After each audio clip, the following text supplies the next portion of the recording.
saw there's a website called thejournal.ie, and I saw there's a .ie is what I see on the Sounds cover. like something I would block. There's a headline that you would block. Sounds like one of those websites where your browser will be like, "Hey, you're going in dangerous territory here, son."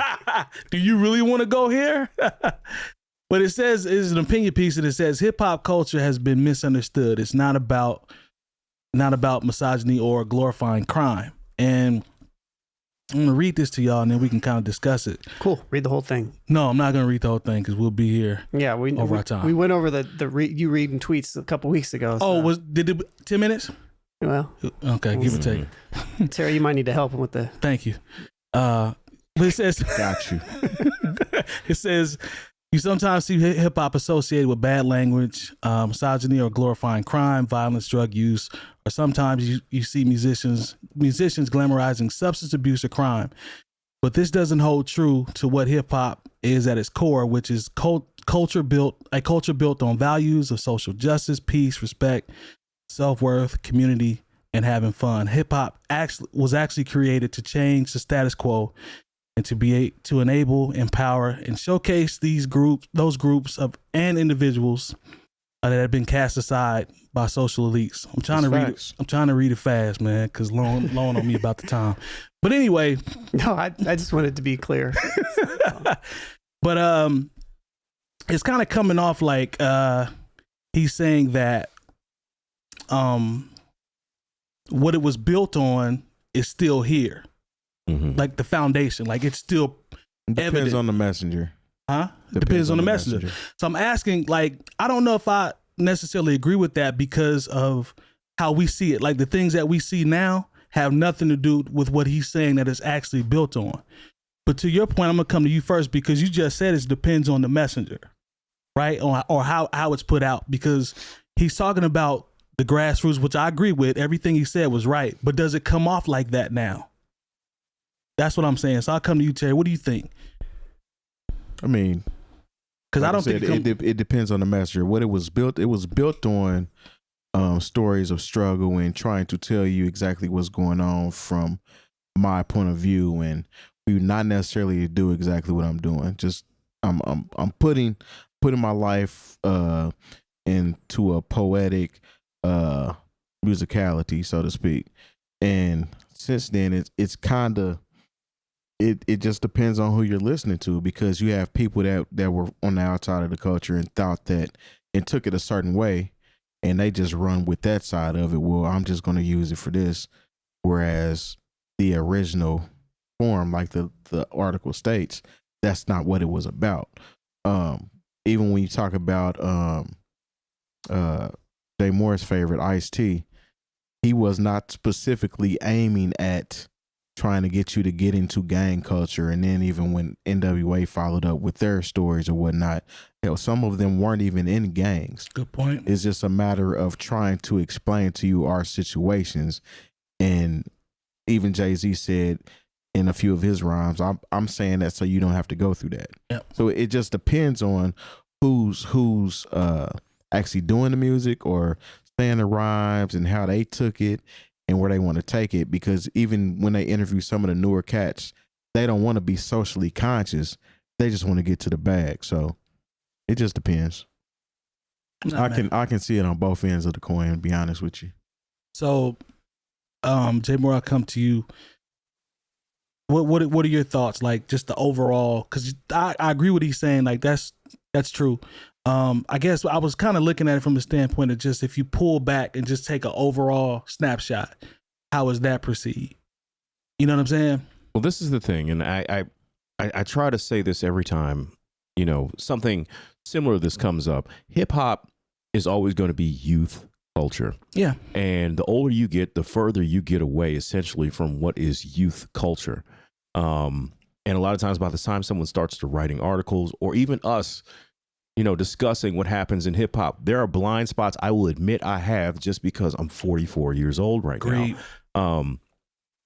But I think there's a big deal about what Jay Diff said about, the messenger. Like a lot of times they don't want to say, okay, well, that's this guy. Mm-hmm. And they just want to say this this is the hard thing about hip hop culture, but about black culture and just black people in America is an isolated incident is all of a sudden becomes the norm for what happens.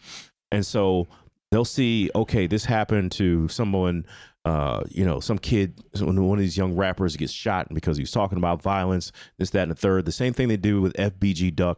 There are still people who were insensitive in a way when they spoke about Tupac, talking about live by the gun, die by the gun. Like, Pac wasn't living by the gun.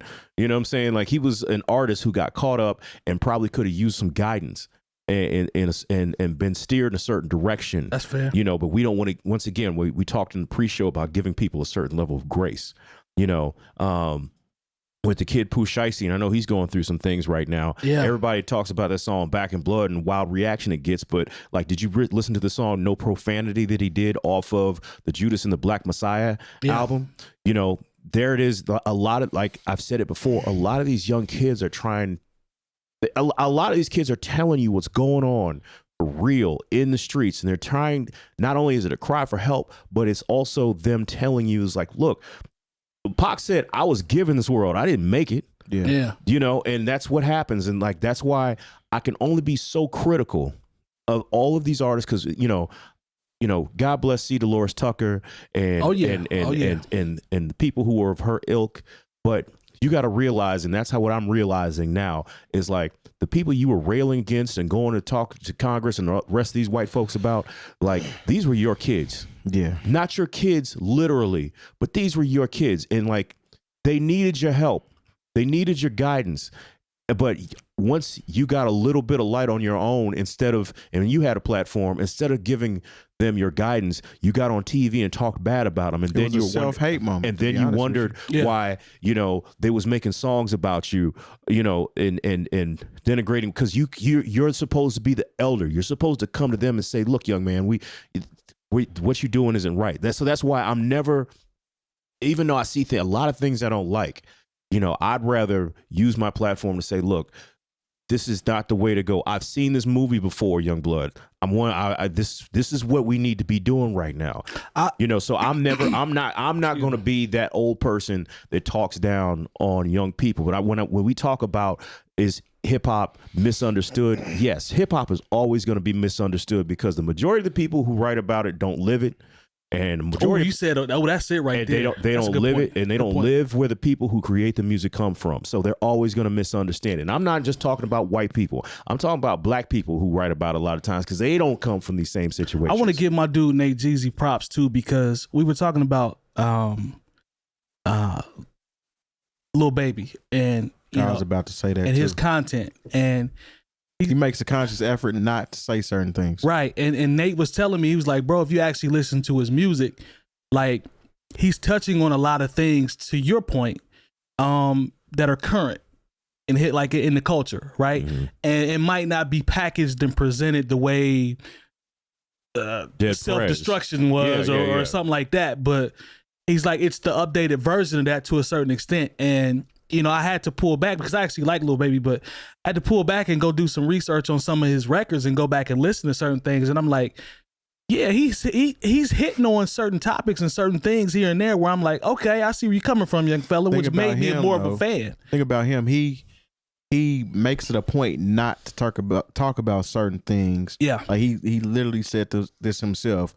He does not want to be the quote unquote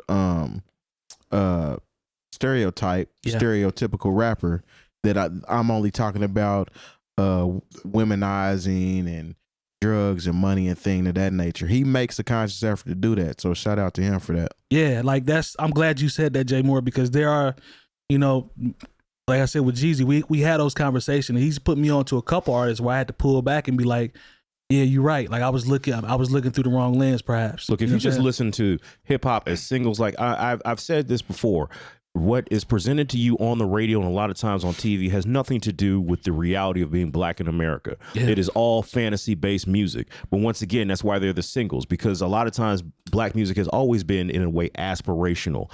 And so, and to sometimes, the culture's detriment, it's been aspirational because it's presented the American dream in a way that is not attainable to 99% of people in the United States of America. And so, but when you get really into sometimes what these young, like I said, we got to start listening to these young people. Yeah. We got to stop. They got party records where they're saying some stuff that, maybe I can't really agree with, but then they might say something real personal about how they grew up or what their neighborhood was like, and we're not listening to that. Yeah. And these people, like I said, sometimes when I listen to these young rappers, a lot of this stuff is cries for help, and we're not listening. Lone, jump in there, man. What are your thoughts? I don't want to leave you hanging on this one, or if you have. No, I mean, you guys covered it. Jay kind of touched on what I was gonna pose the question: to whom has hip hop culture been misunderstood by? That was gonna be my question. Okay. Like, who are we talking about? Because to me, music, hip hop and music in general is a reflection of the artists. Yeah. Right. And the stories they tell and where it comes from and all that other stuff. So, it's just kind of it's an interesting statement to say that it hasn't been misunderstood, because sure, it has been by a lot of people that don't pay attention to it. Certain artists have probably misunderstood if they can't tell their story in a way that, I don't know, reaches the right amount of person, or the person that is receiving it in a specific way. But overall, I don't know. Would you put yourself in the category of someone that will be willing to kind of, to piggyback of what we were all talking about? Would you put yourself in the categories of a person that will want to do more active listening like that to some of the younger artists to maybe, I always do active listening. Well, I'm talking about like because I don't listen to the radio. Like I pull. No, I don't listen to the radio. But what I'm saying is, some of the newer artists, do you think you'd go down that rabbit hole with maybe a couple of them just to see? I feel like, Mike, you have to know who's in the room and who you're talking to. That's fair. Because I've done this. Oh, you've been doing it for years. So, so to answer your question is yes, I think we all need to be proactive in that. Yes. And I think that's where I'm going. I think it's important to do that and to not be dismissive. And we can all have preferences and stuff that we like, and everything like that. But just like with everything, I think it's important to maybe not be hold on to your own opinion as strongly as maybe, it's an ego thing in a way, right? Most people, once you get to a certain age, we like to think that we know something. Yeah. And sometimes that'll get in the way of us allowing allowing new information and new stuff to come in. Sometimes I've been through that before. Terry, Terry's. Back when we were doing Bringing Down the Band stuff and blogging stuff. He checked me on accident once, and I don't even think he even knows. I don't even think It was like one of those things. I was just like, I'd probably need to listen different. And it was just what it was. And then if you're out and you're back when, pre-COVID and everything, back when you could go out to stuff, and we did the build, and we were in the community a lot more.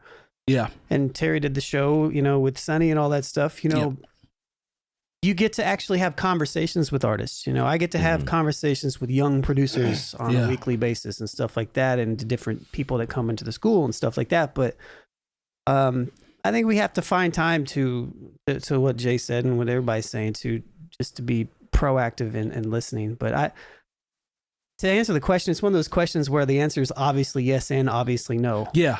So I don't. And I'm not looking at it. I guess in my mind, I'm thinking more of more mainstream, because I'm not. Be clear. I totally get. I was there. I've seen y'all do it for years in terms of just listening. So I'm not coming at you like that. What I'm saying is just giving you a hard time. Yeah, you know what I mean overall. But I had to learn that, man. Like it's some stuff out there. No, and once again, being the youth culture, and I look, when KRS-One and Boogie Down Productions, there's probably some 45-year-olds like, what is he talking about? He don't know about the struggle. When it was Bone Thugs and Harmony or Wu-Tang, it was like, how they going 9 dudes in a rap group? When you're 45, and whatever movement it was, you're like, what is this? What is this? It doesn't matter when you are, but when you're 45, you probably look at things and like, I'm not trying. Look, whatever. Yeah. I see, from my point of view, from my vantage point, I kind of look at youth and can understand where they're coming from a certain aspect of their upbringing. Yeah. But the reflection that they put out sometimes is a little off-putting, and it's not even. Because today's day and age, it's almost like there's a disconnect between the OGs and the youth. Oh yeah, definitely. There's no, it is. and you could almost say that it's the OG's fault for not actually, you know what I'm saying, lending a hand or throwing a helping hand to these kids and creating that equal bridge, equal ground between the two. So I can relate to them coming up and being that particular person. Yeah. But it's just that some of the things that come across as far as being just the whole don't care about anything. Yeah. I can't relate on that part of it, because you can be passionate about something and still care versus just saying, well, it's all about getting money, versus actually, you know what I'm saying, lifting people up and being a not even necessarily a role model, but somebody that people can take a gem from here and there. I feel like I always kind of equate that, kind of what you just said. I always put that burden, or that, I don't want to say blame, but I always put it on the people that came before. Yeah. Mm-hmm. Because there's no way, like, if the guidance wasn't there, then how does anybody know to do anything? Exactly. You know, Like, I'm not going to blame 50-year-old problems on a 17-year-old. Right. Yeah. yeah. Well said. If you've enjoyed this segment of the New Old Heads podcast, make sure you join our live show every Tuesday from 9 to 11 p.m. Eastern on twitch.tv/newoldheads. You can also catch playback of all of our shows on any podcast app and youtube.com/newoldheads network. And go to newoldheads.com/community to join our Discord.